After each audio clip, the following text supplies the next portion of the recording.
يسعك الفضاء الرحيم الفسيح فبالله كم السلام علیکم، میرا نام عبدالرحیم ہے۔ مختلف حدیثی کتابوں سے مختلف ٹاپک سے ویڈیو بنا رہا ہوں۔ تو اب امام ابو یعلا موصلی کی جو مجموعہ حدیث ہے ان سے کچھ حدیثیں ہیں۔ اعوذ باللہ من الشیطان الرجیم، بسم اللہ الرحمن الرحیم۔ حدیث نمبر 4767، حضرت عائشہ رضی اللہ تعالیٰ عنہ فرماتی کہ حضور صلی اللہ علیہ وسلم اذان و اقامت کے درمیان 2 مختصر رکعتیں نفل ادا کرتے، مثلا ظہر، عصر، عشاء، لیکن مغرب و فجر کی اذان کے بعد صرف فرض ہے سوائے فرض کی سنتوں کے۔ ایک اور حدیث ہے 4768، حضرت عائشہ رضی اللہ تعالیٰ عنہ فرماتی حضور صلی اللہ علیہ وسلم عشاء سے لے کے فجر کے طلوع ہونے تک 11 رکعت ادا کرتے تھے، ہر 2 رکعتوں کے درمیان سلام پھیرتے تھے اور آخر میں 1 رکعت کے ساتھ وطر کر لیتے تھے۔ سجدے میں اتنی مقدار ٹھہرتے تھے جتنی مقدار کوئی 50 آیتیں پڑھ لیتا ہے۔ جب مؤذن پہلی اذان سے فارغ ہوتا، فجر کی نماز کے لیے آپ صلی اللہ علیہ وسلم کھڑے ہوتے 2 مختصر رکعتیں ادا کرتے تھے، پھر دائیں پہلو کے بل لیٹ جاتے یہاں تک کہ مؤذن نماز کی اطلاع دینے کے لیے آتا۔ ایک اور حدیث ہے 4769، حضرت عائشہ رضی اللہ تعالیٰ عنہ فرماتی حضور صلی اللہ علیہ وسلم رمضان کی رات عشاء کے بعد مسجد کی طرف جاتے، آپ صلی اللہ علیہ وسلم نفل پڑھتے، صحابہ کرام آپ صلی اللہ علیہ وسلم کو دیکھتے تو وہ بھی آپ صلی اللہ علیہ وسلم کی طرح نماز پڑھتے۔ جب دوسری رات آئی تو آپ صلی اللہ علیہ وسلم دوبارہ نکلے، صحابہ کرام نے آپ صلی اللہ علیہ وسلم کو دیکھا تو وہ بھی آئے اور بہت زیادہ ہو گئے، انہوں نے آپ صلی اللہ علیہ وسلم کی طرح نماز پڑھی۔ جب تیسری رات آئی تو مسجد بھر گئی، حضور صلی اللہ علیہ وسلم ان پہ نہیں نکلے، وہ ایسا کرنے لگے گویا کہ اجازت چاہ رہے ہیں تاکہ آپ صلی اللہ علیہ وسلم ان کی طرف نکلے۔ آپ صلی اللہ علیہ وسلم نے فرمایا اے عائشہ لوگوں کو کیا ہوا ہے؟ میں نے عرض کی یا رسول اللہ صلی اللہ علیہ وسلم آپ نے ان کے ساتھ 2 راتیں نماز پڑھی ہیں، وہ پسند کرتے ہیں کہ آپ صلی اللہ علیہ وسلم ان کے پاس جائیں۔ آپ صلی اللہ علیہ وسلم نے فرمایا اے لوگوں تم پر اتنی ہی عبادت فرض ہے جتنی تم طاقت رکھتے ہو، اللہ نہیں تھکتا، تم تھک جاتے ہو، بے شک اللہ کے ہاں محبوب ترین اعمال وہ ہیں جن پہ ہمیشگی ہو اگرچہ وہ تھوڑے ہوں، میں خوف کرتا ہوں کہ تم پر فرض نہ ہو جائیں۔ حضرت عائشہ رضی اللہ تعالیٰ عنہا فرماتی ہیں کہ آپ صلی اللہ علیہ وسلم 11 رکعتیں کھڑے ہو کر ادا کرتے اور 2 رکعتیں بیٹھ کر پڑھتے تھے۔ جب رکوع کا ارادہ کرتے تو آپ صلی اللہ علیہ وسلم کھڑے ہو جاتے، پھر قرات کرتے، پھر رکوع کرتے، پھر رکعت کے ساتھ وطر کر لیتے۔ ابو سلمہ فرماتے ہیں کہ حضور صلی اللہ علیہ وسلم کی نماز ماہ رمضان میں کیسی ہوتی تھی؟ آپ رضی اللہ تعالیٰ نے فرمایا اس سے زیادہ نہیں ہوتی تھی۔ ایک اور حدیث ہے 4771، حضرت عائشہ رضی اللہ تعالیٰ عنہ فرماتی ہیں کہ جو آپ کو یہ بیان کرے کہ آپ صلی اللہ علیہ وسلم کھڑے ہو کے پیشاب کرتے تھے، میں نے آپ صلی اللہ علیہ وسلم کو ہمیشہ بیٹھ کر پیشاب کرتے ہوئے دیکھا ہے۔ ایک اور حدیث ہے 4772، حضرت عائشہ رضی اللہ تعالیٰ عنہ فرماتی حضور صلی اللہ علیہ وسلم رات کی نماز 9 رکعت ہوتی تھی۔ ایک اور حدیث ہے 4773، حضرت عائشہ رضی اللہ تعالیٰ عنہ فرماتی حضور صلی اللہ علیہ وسلم بعض اوقات روزے کی حالت میں سرما لگاتے تھے۔ ایک اور حدیث ہے 4774، حضرت عائشہ رضی اللہ تعالیٰ عنہ فرماتی حضور صلی اللہ علیہ وسلم کی رات کی نماز 9 رکعت ہوتی تھی۔ ایک اور حدیث ہے 4775، حضرت اسود فرماتے ہیں کہ میں نے حضرت عائشہ رضی اللہ تعالیٰ عنہ سے حضور صلی اللہ علیہ وسلم کی رات کی نماز کے متعلق پوچھا، آپ رضی اللہ تعالیٰ عنہ نے فرمایا آپ صلی اللہ علیہ وسلم رات کے اول حصے میں سوتے اور آخری حصے میں جاگتے تھے، جو آپ صلی اللہ علیہ وسلم کی مقدار میں ہوتی اتنی نماز پڑھتے، جب نماز سے فارغ ہو جاتے آپ اپنے بستر کی طرف آتے، اگر اپنے اہل خانہ سے کوئی حاجت ہوتی تو اپنے اہل خانہ کے پاس جاتے، پھر اسی حالت پہ سو جاتے، پانی کو ہاتھ بھی نہیں لگاتے تھے۔ جب پہلی اذان ہوتی اگر آپ صلی اللہ علیہ وسلم حالت جنابت میں ہوتے تو غسل کرتے، اگر جنبی نہ ہوتے تو آپ صلی اللہ علیہ وسلم نماز جیسا وضو کرتے، 2 رکعتیں ادا کرتے، پھر مسجد کی طرف جاتے۔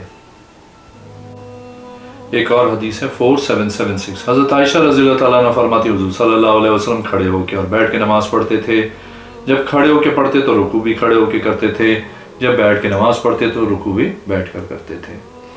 ایک اور حدیث ہے 4777 حضرت عائشہ رضی اللہ تعالیٰ عنہ فرماتی ہیں حضور صلی اللہ علیہ وسلم جب وضو کے لیے کھڑے ہوتے تھے تو آپ صلی اللہ علیہ وسلم برتن کو جھکاتے، بسم اللہ پڑھتے، پھر مکمل وضو کرتے۔ ایک اور حدیث ہے 4778 حضرت عائشہ رضی اللہ تعالیٰ عنہ فرماتی ہیں کہ میں نے حضور صلی اللہ علیہ وسلم کو نماز جنازہ پڑھا، میں نے یہ پڑھتے ہوئے سنا، اے اللہ اسے بخش دے، اس پہ رحم فرما، اس میں برکت دے اور اسے اپنے رسول کے حوض پہ لے آنا۔ ایک اور حدیث ہے 4779 حضرت عائشہ رضی اللہ تعالیٰ عنہ فرماتی حضور صلی اللہ علیہ وسلم نے فرمایا ابو بکر کو چاہیے کہ وہ لوگوں کو نماز پڑھائیں۔ عرض کی یا رسول اللہ صلی اللہ علیہ وسلم اگر آپ کسی اور کو حکم دے تو نماز پڑھانے کا؟ آپ صلی اللہ علیہ وسلم نے فرمایا میں کسی میرے امتی کے لیے مناسب نہیں کہ ابو بکر ان میں موجود ہوں، کوئی اور نماز پڑھائے۔ ایک اور حدیث ہے 4780 حضرت عائشہ رضی اللہ تعالیٰ عنہ فرماتی حضور صلی اللہ علیہ وسلم نے فرمایا استحادہ والی نماز پڑھے اگرچہ خون کے قطرے چٹائی پہ گرے ہیں۔ ابن داؤد نے فرمایا مراد قطرے ہیں۔ ایک اور حدیث ہے 4782 حضرت امینہ اور زینب دونوں حضرت عائشہ رضی اللہ تعالیٰ عنہ سے ملی عورتوں کے ساتھ، ان میں سے ایک عورت نے مشروبات کے متعلق پوچھا تو آپ رضی اللہ تعالیٰ عنہ نے فرمایا میں نبید، حنتم، نخیر اور مصفت کو حلال قرار نہیں دیتی، میں اس کو حرام کہتی ہوں جس کو رسول اللہ صلی اللہ علیہ وسلم نے حرام قرار دیا۔ ایک اور حدیث ہے 4783 حضرت عائشہ رضی اللہ تعالیٰ عنہ فرماتی ہیں کہ میں اور حضور صلی اللہ علیہ وسلم ایک ہی بستر میں سوتے تھے، میں حالت حیض میں ہوتی تھی، اگر آپ صلی اللہ علیہ وسلم کے کپڑے پہ کوئی شے لگ جاتی تو آپ صلی اللہ علیہ وسلم اس جگہ کو دھوتے تھے، پھر اس میں نماز پڑھتے تھے۔ ایک اور حدیث ہے 4784 حضرت عائشہ رضی اللہ تعالیٰ عنہ فرماتی حضور صلی اللہ علیہ وسلم نے فرمایا عورتوں کی شرمگاہ کی طلب یعنی نکاح کے لیے اجازت طلب کرو، بے شک کنواری حیا کرتی ہے، اس کی خاموشی اس کی اجازت ہے یعنی نکاح کرتے وقت۔ ایک اور حدیث ہے 4785 حضرت عبداللہ بن محمد فرماتے ہیں کہ ہم حضرت عائشہ صدیقہ رضی اللہ تعالیٰ عنہ کے پاس تھے، آپ کے پاس کھانا آیا، حضرت قاسم نماز پڑھنے کے لیے اٹھے، آپ نے حضرت عائشہ رضی اللہ تعالیٰ عنہ سے فرمایا میں نے حضور صلی اللہ علیہ وسلم سے سنا ہے کہ آپ صلی اللہ علیہ وسلم نے فرمایا جب کھانا حاضر ہو اور پیشاب آیا ہو تو نماز نہیں ہے۔ ایک اور حدیث ہے 4786 حضرت عائشہ رضی اللہ تعالیٰ عنہ فرماتی حضور صلی اللہ علیہ وسلم نے فرمایا میرے لیے کسی صحابی کو بلاؤ، میں نے عرض کی ابو بکر کو، آپ صلی اللہ علیہ وسلم نے فرمایا نہیں، میں نے عرض کی عمر کو، آپ صلی اللہ علیہ وسلم نے فرمایا نہیں، میں نے عرض کی آپ صلی اللہ علیہ وسلم کے چچا زاد بھائی علی مرتضیٰ کو، آپ صلی اللہ علیہ وسلم نے فرمایا نہیں، میں نے عرض کی پھر کسے؟ آپ صلی اللہ علیہ وسلم نے فرمایا عثمان کو۔ جب حضرت عثمان رضی اللہ تعالیٰ عنہ آئے تو آپ صلی اللہ علیہ وسلم نے فرمایا پیچھے ہٹ جاؤ، بس آپ صلی اللہ علیہ وسلم ان کے کان میں کوئی بات کہنے لگے، جبکہ حضرت عثمان رضی اللہ تعالیٰ عنہ کا رنگ بدلا جا رہا تھا۔ جب وہ دن آیا جس دن آپ کو رضی اللہ تعالیٰ عنہ کو گھر کے اندر بند کر دیا گیا، ہم نے عرض کیا امیر المومنین کیا آپ لڑتے نہیں؟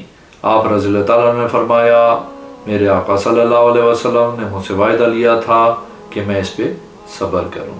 ایک اور حدیث ہے 4788 حضرت عائشہ رضی اللہ تعالیٰ عنہ فرماتی حضور صلی اللہ علیہ وسلم نے صحابہ کرام کو حالت مرض میں بیٹھ کے نماز پڑھائی، صحابہ کرام آپ صلی اللہ علیہ وسلم کے پیچھے کھڑے ہو گئے، آپ نے ان کو بیٹھنے کا اشارہ کیا، پھر فرمایا امام ہوتا ہی اسی لیے ہے کہ اس کی اقتدا کی جائے، جب سجدہ کرے تو تم بھی رکوع کرے تو تم بھی رکوع کرو، جب سجدہ کرے تم بھی سجدہ کرو، جب بیٹھ کے نماز پڑھے تو تم بھی بیٹھ کر نماز پڑھو۔